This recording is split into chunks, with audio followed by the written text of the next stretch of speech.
Hi viewers, welcome to our channel. ప్రస్తుతం మనతో పాటు ఇమ్మంది రామారావు గారు సీనియర్ జర్నలిస్ట్ ఉన్నారు. వారితో ఒకసారి మాట్లాడదాం. సార్ నమస్కారం. సార్ నమస్తే బాబు. సార్ ఆలీ గారు అండ్ శ్యామల గారు మనం చూసాం. మరి వైసీపీ తరపు నుంచి ప్రచారం చేయడం, వాళ్ళు వైసీపీ పార్టీలో ఉండడం కూడా మనం చూసాం. అయితే కూటమి అధికారంలోకి వచ్చిన తర్వాత, పవన్ కళ్యాణ్ గారు పిఠాపురంలో గెలిచిన తర్వాత ఇప్పుడు వీళ్ళిద్దరూ కూడా, అటు ఆలీ గారు ముఖ్యంగా చెప్పుకుంటే పవన్ కళ్యాణ్ గారిని కలిసే ప్రయత్నం చేస్తున్నారు, ఆయన భేటీ కోసం ఆయన వేచి చూస్తున్నారని చెప్పేసి కొన్ని వార్తలు రావడం చూస్తాం. ఇంకొక శ్యామల గారు కూడా ఒక వీడియో రిలీజ్ చేసి పవన్ కళ్యాణ్ గారికి సారీ చెప్తున్నట్టుగా ఒక వీడియో అయితే రిలీజ్ చేసింది. అంటే నేను చేసిన కామెంట్స్ పొలిటికల్ గానే కానీ వ్యక్తిగతంగా కాదు అన్నట్టుగా ఒక వీడియో అయితే రిలీజ్ చేశారు. మరి ఇప్పుడు ఆలీ గారు ఏదైతే కలవడానికి ప్రయత్నిస్తున్నారో, మరి పవన్ కళ్యాణ్ గారు కలుస్తారా, ఏం మాట్లాడే అవకాశం ఉంది, దేని గురించి అంటారు సార్? మీ ఒపీనియన్ వీటిపైన. ఆలీ గారికి ఒక ప్రత్యేకమైన స్థానం పవన్ కళ్యాణ్ మనసులో ఉండేది. అది అందరూ చూస్తుండగానే వేదిక మీద చెప్పాడు. నాకెందుకో ఆలీ అంటే చాలా ఇష్టం, ఆలీ లేకుండా సినిమాలు చేయలేను, నా పక్క నుండి ఎప్పుడు ఆయన నవ్విస్తుంటాడు, అదే నాకు ఎనర్జీ అని చాలా మంచి మాటలు చెప్పాడు. ఆ విధంగా ఆచరించాడు. తర్వాత వీళ్ళు జనసేన పార్టీ పెట్టినప్పుడు ఈయన్ని అనుసరిస్తూ రావాల్సిన బాధ్యత ఎవరికి ఉంటుంది? ఇప్పుడు స్నేహం వేరు, ప్రాణ స్నేహం వేరు. ప్రాణ స్నేహితుడు ఉన్నాడు కదా, ప్రాణం ఆయనతో పాటు వెళ్తుంది కదా, ప్రాణం లేకుండా మనిషి వెళ్ళిపోలేడు కదా. అంటే మీనింగ్ అది. నా ప్రాణ స్నేహితుడు మీరు ఎక్కడుంటే నీ ప్రాణ స్నేహితుడు అక్కడే ఉండాలి, లేకపోతే అది మీ ప్రాణం కాదు, అది మీరు తక్కువగా అంచనా వేసుకున్నారు, లేకపోతే ఎక్కువ అంచనా వేసుకున్నారు. అలాగా జనసేన నుంచి ప్రచారానికి వెళ్ళినప్పుడు ఆలీ కూడా వస్తాడనుకున్నారు. ఆయన అనుకున్నది అది. ఈయనేమనుకున్నాడు, ఈయన ఆవేశపరుడు, రాజకీయాలు ఏం తెలుసు, దెబ్బతినేస్తాడనే ఉద్దేశంతో ఆలీ ఉన్నాడు. ఇది స్పష్టంగా చెప్తున్నాను, తప్పే నడిస్తే నన్ను నిలదీయండి. ఈయన యాక్చువల్గా అనుకుంది ఏంటంటే ఈయన మీద రాజకీయ నాయకుడు అయ్యే అవకాశాలు, ఎందుకంటే ఆయన చూస్తే ఎవరైనా అలాగ అనుకుంటారు కదా. ఆయన దృష్టి ఏంటంటే ఎవరెవరో పేలినట్టుగా వార్డు మెంబర్గా కూడా గెలవలేడనేటువంటి ఫీలింగ్ అందరికీ ఉండేది. అందరితో పాటు ఈయనకి కూడా ఉంది. అంటే వార్డు మెంబర్గా కూడా గెలవలేడని కాదు, కానీ రాజకీయ సినిమాలు వదిలేస్తున్నాడు, తిరుగుతున్నాడు, ఏమవుతుందో భవిష్యత్ అనేటువంటి ఆలోచన ఉంది. అయితే ఒక ఆ మాత్రం చెప్పుకోవాలి, అంటే అలీకి పవన్ కళ్యాణ్ మీద మాత్రం ప్రేమ పోలేదు. కానీ అక్కడ చిన్న మనిషిలో ఎక్కడో ఉన్నటువంటి చిన్న స్వార్థం వెలుకొచ్చిన తర్వాత నిజంగా అనుకున్నట్టుగానే ఆయన 19లో ఓడిపోయాడు. 2 సీట్లలో అంటే కంటెస్ట్ చేశాడు, 2 సీట్లలో కూడా ఓడిపోయాడు. తర్వాత ఈయన ఆలోచనలో మార్పు వచ్చింది. ఇప్పుడు ఈయనది ఎలాగుంది, ఒక్క ఛాన్స్ అనేటువంటి మాటతో ఎక్కడికో వెళ్ళిపోయాడు జగన్మోహన్ రెడ్డి. ప్రజల్లో మంచి స్పందన వచ్చింది. మనం కూడా ఇక్కడ వైఎస్ఆర్సీపీలో ఉంటే బాగుంటుంది కదా అని కొంచెం వెళ్ళి పరిచయం చేసుకోవడం, ఆ కండువా కప్పుకోవడం జరిగింది. మీడియా అంటే ఇక్కడ మీడియా ఇన్ఛార్జ్ ఏదో పెట్టాడు కదా, డిజిటల్ మీడియా ఇన్ఛార్జ్ అనో ఏదో పెట్టాడు సినిమాకి. అందులో అదే దారి తెన్ను లేదు, దానికి ₹1 లక్ష్మీపార్వతి పోస్టులు ఆడితే ₹1 డబ్బు ఉండదు, ఏముండదు, కుర్చీ ఫ్యాను అవి ఉంటాయి, అంతేగాని అది వెళ్ళింది కూడా లేదన్నమాట. ఇదేమనుకున్నాడంటే మంచి ఎలక్షన్లో సహజంగా వాళ్ళ తాలూకు ఆత్మీయులకు ఏం చేస్తారంటే కంటెస్ట్ చేస్తే వితౌట్ ఫెయిల్ ఖచ్చితంగా గెలిచే సీటే ఇస్తారు. మన పవన్ కళ్యాణ్తో సైతం ఏం చేశాడైనా ఎక్కడ నిలబెట్టినా అనుమానమే. అందుకని ఇండిపెండెంట్గా గెలవగల సమర్థుడు వర్మ గనక ఆ సీట్లో పెట్టాడన్నమాట. సహజంగా రాజకీయాల్లో ఇష్టలైన వారికి కావలసిన వారికి అలాగే చేస్తుంటారన్నమాట. ఇష్టం లేని వారికి ఏమో బాగా పోరు పెడితే ఎక్కడో పడేస్తే వాళ్ళు ఓడిపోతారు. అది ఇక్కడ ఆలీ ఎలక్షన్ల ముందు అక్కడ ఆయన తాలూకు మనస్తత్వాన్ని ఎంతవరకు వాడుకుంటాడో అని తెలుసు.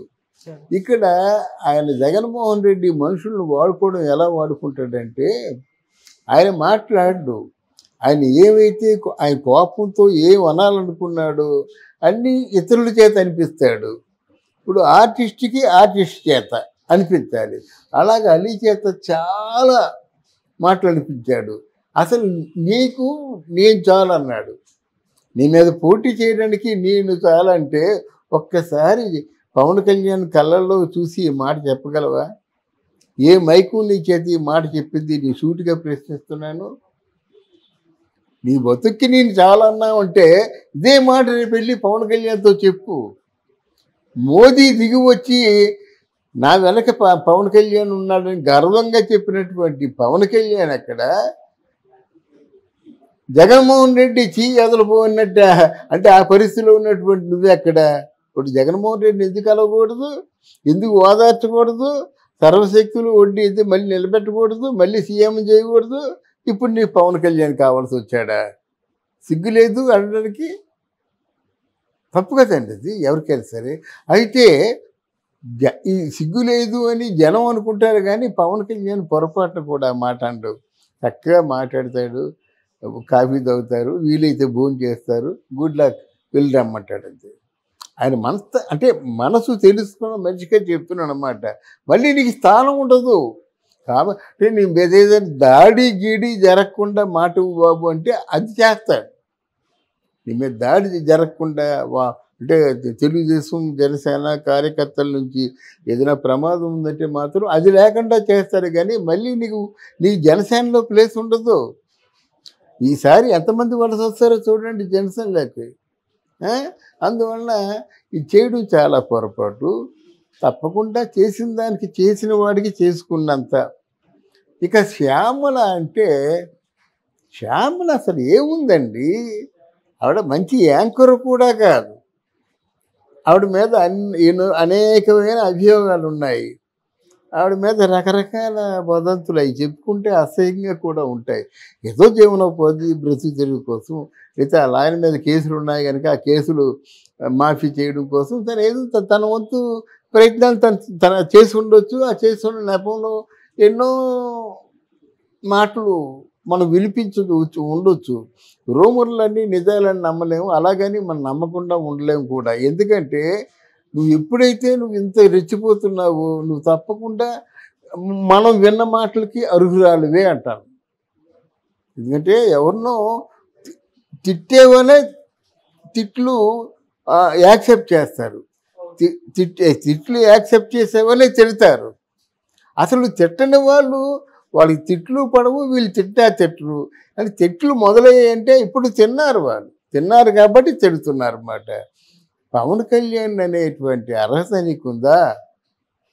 అసలు ఎవరు అని వంగగీత రేపు ఫలితాలు వస్తాయనే కూడా వంగగీత గెలిచేస్తుంది, అత్యధిక మెజార్టీతో గెలుస్తుందని చెప్తావేంటి? పవన్ కళ్యాణ్ తాలూకు క్యారెక్టర్ గురించి చెప్తావేంటి? నువ్వెవరు?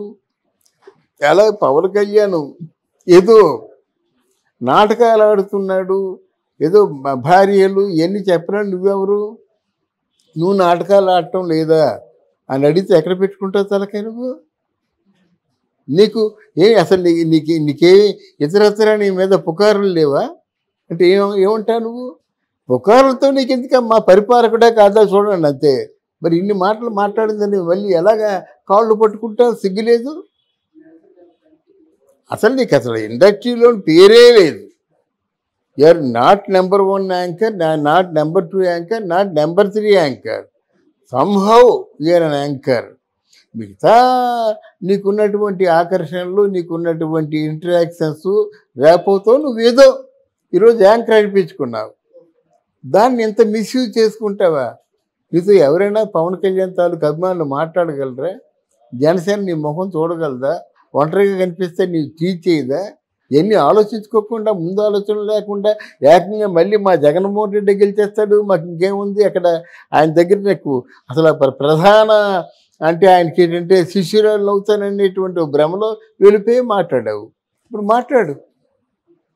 అందుకు రాయబారాలు పంపించడం లేదు, ఏం చేసినా లేదు. కానీ ఒక్కసారండి ఇను విరిగితే అతుకుతుంది, కానీ మనసు విరిగితే అతుకుతుంది. కనుక మనకే ఎలా ఉంది మరి పవన్ కళ్యాణ్ గారి ఆయన తాలూకు మానసిక స్థితి ఎలా ఉంటుందో చూడండి. ఇప్పుడు ఏమండి చక్కగా పవన్ కళ్యాణ్ పరిస్థితి చూస్తే ఎంత వైభవంగా ఉన్నాడు. చక్కగా అన్నా లెజినోవా రష్యా అమ్మాయి హిందుత్వం ఆపాదించుకున్న మనిషి కంటే ఎక్కువ లక్షణంగా ఉంది. అన్నయ్యకి దండం పెడుతుండగా చెప్పులు తీసే చెప్పులు పట్టుకుంది. అంటే అలాగే మన రేణు దేశాయ్ తాలూకు కొడుకు వస్తే ఇంట్లో దాచుకుంది. అర్థమైందా? వాడు రెక్క పెట్టుకొని లాగడం, ముందుకు తీసుకెళ్ళడం ఇదంతా కదా. తర్వాత ఏమో పవన్ కళ్యాణ్కి ఏం చెట్టంత కొడుకు, ఆయన మించిపోయిన కొడుకున్నాడు, కూతురు ఉంది. ఆ కూతురు పోలికలు తల్లి పోలికలతో పుట్టింది. రేణు దేశాయ్ కూడా నువ్వు ఎలా ప్రార్థనలు చేస్తున్నావో ఆవిడ కూడా అలా ప్రార్థనలు చేస్తుంది. అంతకంటే వైఫై ఏమిటి? ఆయన నీచుడు దుర్మార్గుడు అంటే వీళ్ళు ఇలా ఉంటారా? ఒకసారి విడిపోయిన వాళ్ళు ఆడంతం అయిపోవాలని ఆలోచిస్తారు, కానీ ప్రతిరోజు ఆయన బాగుండాలి, హ్యాపీగా ఉండాలి అని ఎవరు చేయరు కదా.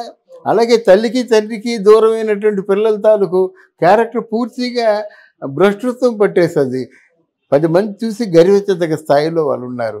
వాళ్ళ నువ్వు విమర్శిస్తావు, సిగ్గు లేదు, చీము నెత్తురు లేదు నీకు ఏమైనా? లేకపోతే మీరు అవకాశాలు కావాల్సినట్టు అడుగు తినండి, అంతేగాని నీతి మాలి అంటే క్యారెక్టర్నే పూర్తిగా చంపేసుకున్నటువంటి మీలాంటి వాళ్ళకి